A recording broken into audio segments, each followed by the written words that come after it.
Eddie Guerrero versus the Disco Inferno. Guerrero wins after a flying head scissor takedown from the top rope. All in all, well, 3 minutes, 21 seconds. Probably, it was a very quick match, but it's probably still pretty entertaining. You know, both men could work very well. Obviously, Eddie was a great high flyer back in his day, so that was probably pretty good. Let's see here.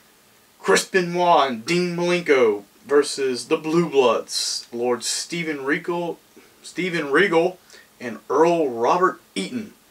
That was probably a really good match too. I could see that going on very, very well. Great men in the ring. What can go wrong? Let's see here. Johnny B. Bad versus Diamond Dallas Page for the TV title. Johnny B. Bad wins.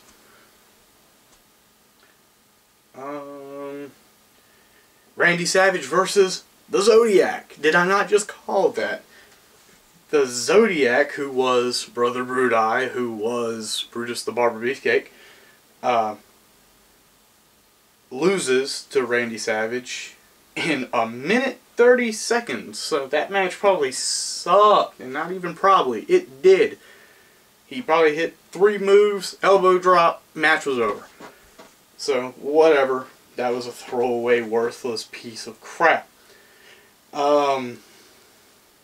Sabu versus Mr. JL, whoever that is. So this is Sabu's little stint in the WCW, and Sabu wins. We've got Lex Luger versus Ming, who was Haku, formerly Haku. And Lex Luger wins. Sting and Ric Flair versus Brian Pillman and Arn Anderson. So the Four Horsemen were having a bit of a problem. Flair turned to Sting for help. And Pillman and Anderson got disqualified when Ric Flair turned on Sting. Now I know that has to have been an amazing match. That was probably freaking amazing. I wish I could have seen it. I really do. You guys, you have no idea. And then the finale. This one, now, this was a nice lengthy pay-per-view, it seems, because here now we've got the end of the night, and oh, they did this kind of stupid thing, and I've seen this. It's on the Big Show's. No, not the Big Show. It's on the Hogan DVD, the unreleased collection, I believe. It is the Sumo Monster Truck match, where the 2 trucks were pitted against each other, and they drove until somebody got knocked out of the circular ring on top of the roof. And then they did a stint where the Giant got mad and he got out because he lost and Hogan beat him, and he fell off the building.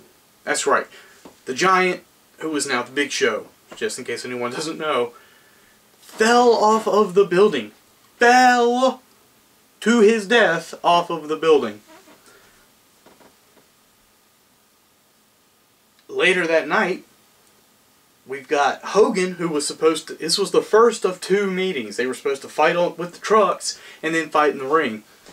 And Hogan comes out, and guess what? The Giant didn't die. He's still there. He comes out. They have their match, and the Giant wins because of a disqualification. This was the WCW title match, ladies and gentlemen. So the match was probably really good, and this was the debut of the Yeti, or they say the Yeti, but it's the Yeti, that mummy-like looking creature that came out and basically butt-raped Hulk Hogan. It was fucking stupid, I know that much. Yeah, wasn't good. The match was probably really good, but the ending was really lame. And Hogan was reduced to nothing in the ring, and whatever. Alright, 1996. Dean Malenko versus Rey Mysterio Jr. 18 minutes, 32 seconds they fought for the Cruiserweight title. That sounds like an amazing match. DDP versus Eddie Guerrero. Sounds like a really good match. The Giant versus Jeff Jarrett. That match probably sucked ass. It probably did. Six versus Chris Jericho, with Six winning. So X-Pac beat Chris Jericho. I don't know. We all know what happened to those two guys. Whew, complete switch of roles. Lex Luger, Arn Anderson. That was probably alright.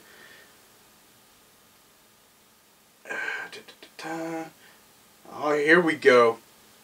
The Outsiders versus Harlem Heat. Now, this is the Booker T, Stevie Ray Harlem Heat.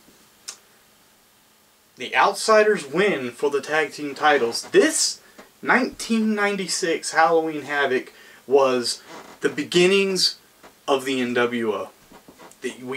We didn't see it coming, but we knew something big was happening. You know, it was that shift in the tide. 1996 apparently was an extremely good year for WCW because the Outsiders got that huge push.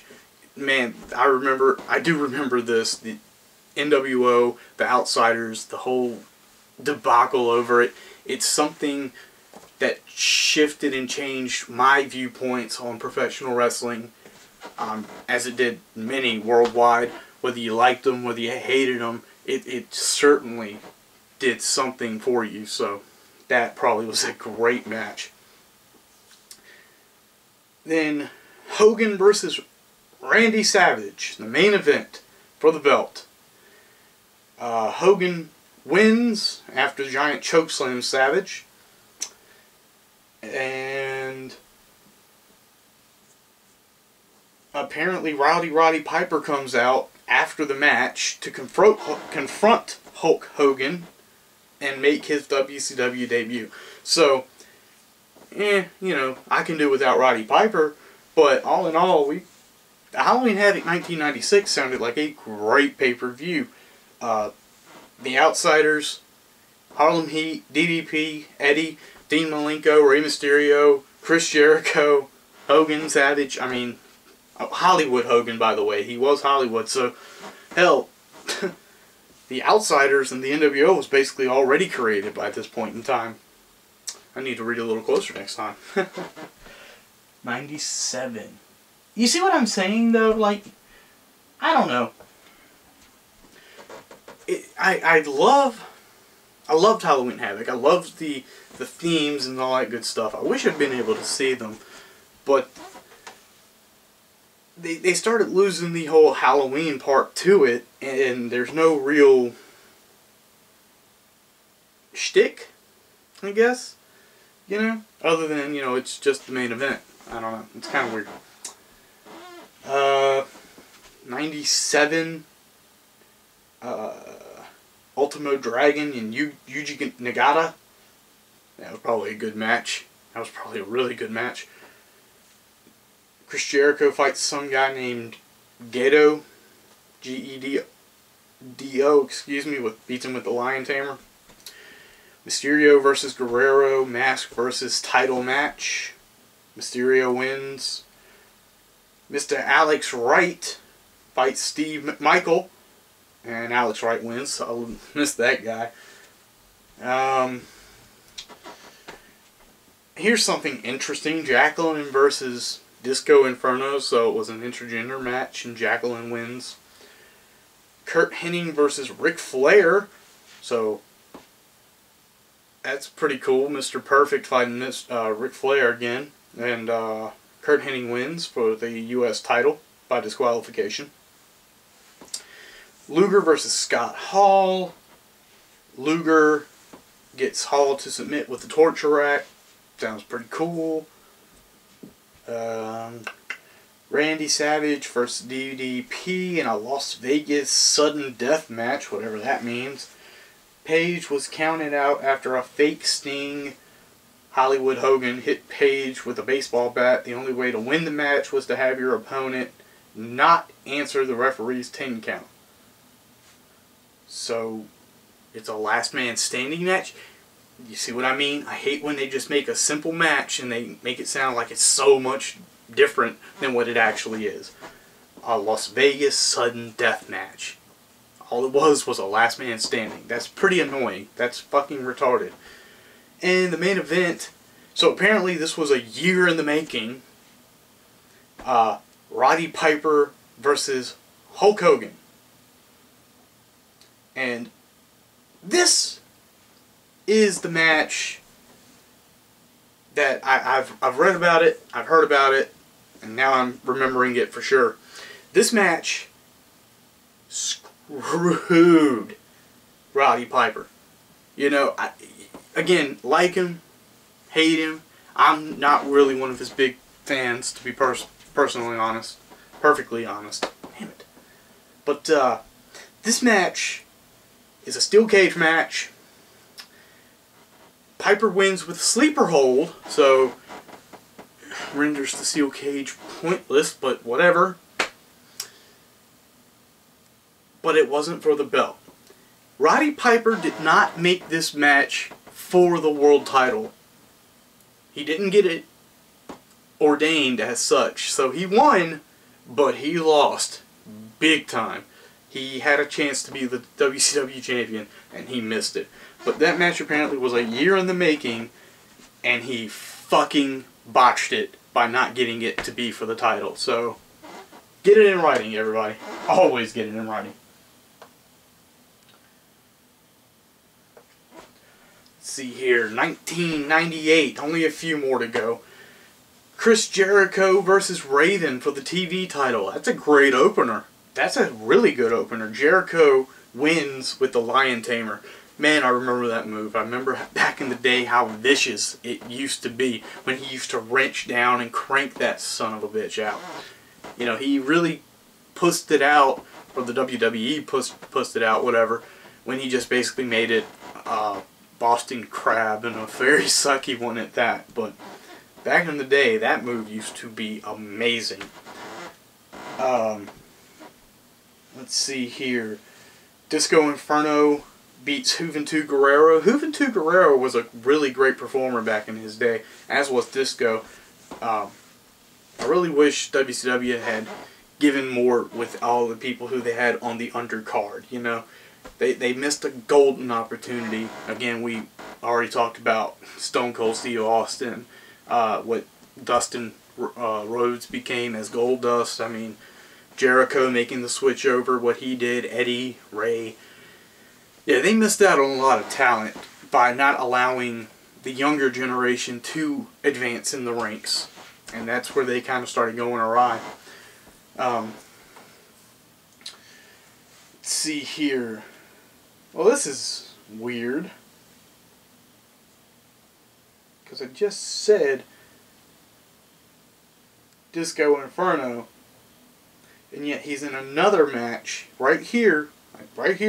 Billy Kidman beats Disco Inferno to retain the Cruiserweight title. So maybe that was a dark match? I don't know. I really don't know. That's interesting, though. Whatever. Let's see here. We've got... This is interesting. Rick Steiner, Buff Bagwell versus the Giant and Scott Steiner. So, the Steiner brothers are split, and I'm assuming this is Scott Steiner with the NWO. And, Rick Steiner and Buff Bagwell keep the tag team titles. But Bagwell turns on Rick during the match, leaving him to win the belt on his own. Scott Steiner was the substitute for Scott Hall. Oh, okay. Alright, that makes sense. Let's see here. Scott Hall versus Kevin Nash. That's interesting. So I'm assuming this was the split, I guess, maybe, perhaps. Maybe the beginnings of NWO Wolfpack. I don't know, maybe. But Scott Hall actually wins, and that's the surprising part of that outcome, because who would have saw that coming? Let's see here. Bret Hart versus Sting for the U.S. title. That was probably a good match. We've got the Scorpion Deathlock versus the Sharpshooter. Damn, that's a match made in heaven. That's a fucking dream match. and Halloween Havoc 98 did it. So kudos to them. Hart wins. How about that? By TKOing Sting, and then put him in the sharpshooter. So there you go. Sharpshooter beats out, but in the end, it will always be the Scorpion Deathlock. I'm sorry. And I guess this was a double main event year, and it's sad to say, I have seen this match. I know what it is. Hollywood Hogan versus the Warrior, the Ultimate Warrior at that. We all know how bad this match was. They tried to, you know, catch lightning in a bottle and see if they could hit twice. They wanted to see if they could be just as good, but the thing about it is they blew it up, and they messed everything about this thing up. Matter of fact, if I remember, it's this pay-per-view, because of how the Warrior entered the ring, that somebody got hurt. But I don't remember. I want to say Bret Hart, perhaps, but I could be wrong. That secret panel fucked somebody up. But we all know about, you know, the trying to throw fire in the face of the Warrior and all the stuff that happened, and it just wasn't good, and they were slow, and it was nothing like their WrestleMania moment. So that was really bad timing. That was just, and it's nothing against the booking. It sounds like a really good match, and you'd love to see him again, but the fact that they even threw in the, you know, I beat you once. That was the Warrior. You know, I've already beaten you. You've got to prove that you can beat me. It was like, well, if he beat you once, who cares? You know. So, I don't know. It's interesting. You know, in certain aspects it can work, but this was like years later, so who cared? But it had potential, I think, and they really messed it up. And then the next match. Apparently the Halloween Havoc 1998 was fucking cursed.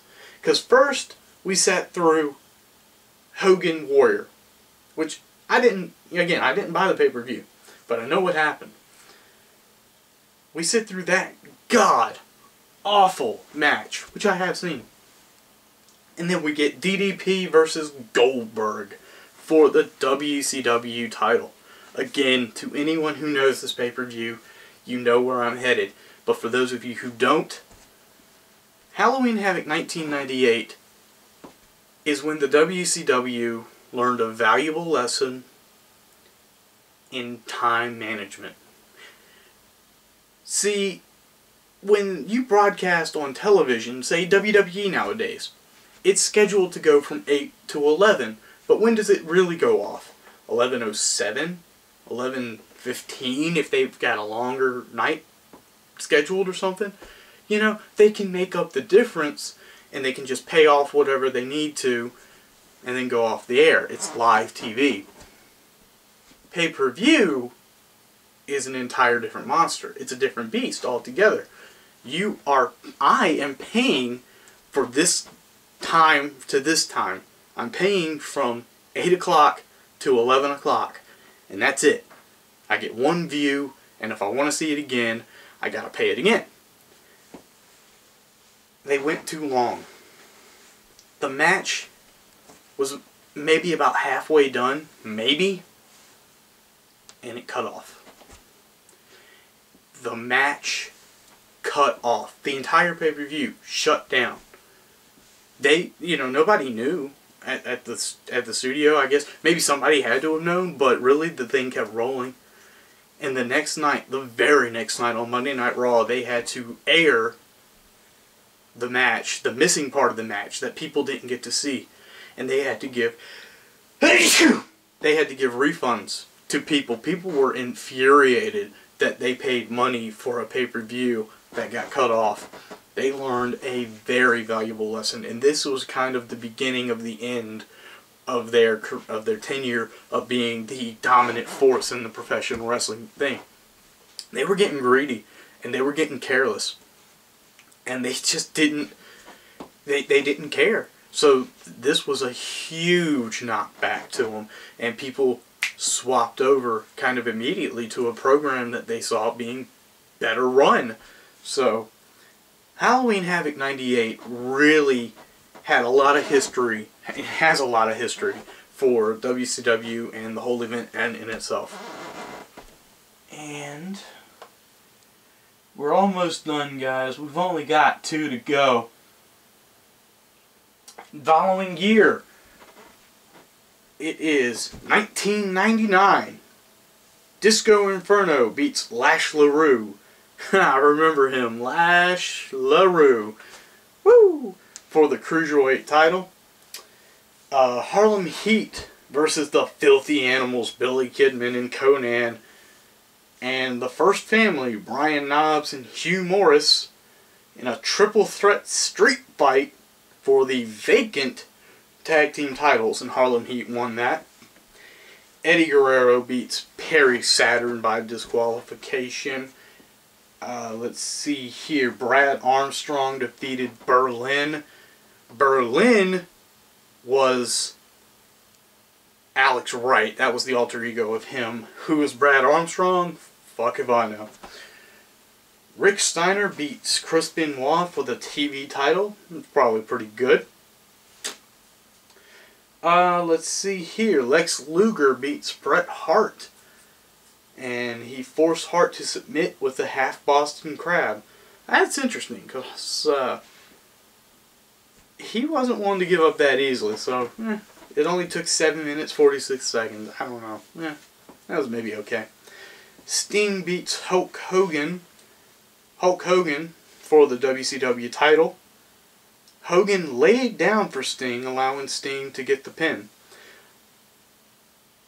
Haha, if you you know who Matthew Gregg is, or no, is it Matthew? I don't know. Anyway, no, he does Botchamania. Go watch Botchamania. But no, there was something that I once watched where it was like the Lay Down World Order, and I remember this was one of the scenes. That's pathetic. You know, that's really, really piss poor when you have a world title match and you build up the excitement, you invest money, you get the fans invested in the match wanting to see it, and he laid down. That is a slap in the face to everybody, so I know for a fact that was really fucking, really, really bad judgment. But that wasn't the main event. That's kind of weird, because next we have Goldberg and Sid Vicious for the U.S. title. Wow. Apparently the ref had stopped the match because Sid had been busted open, and due to excessive bleeding he was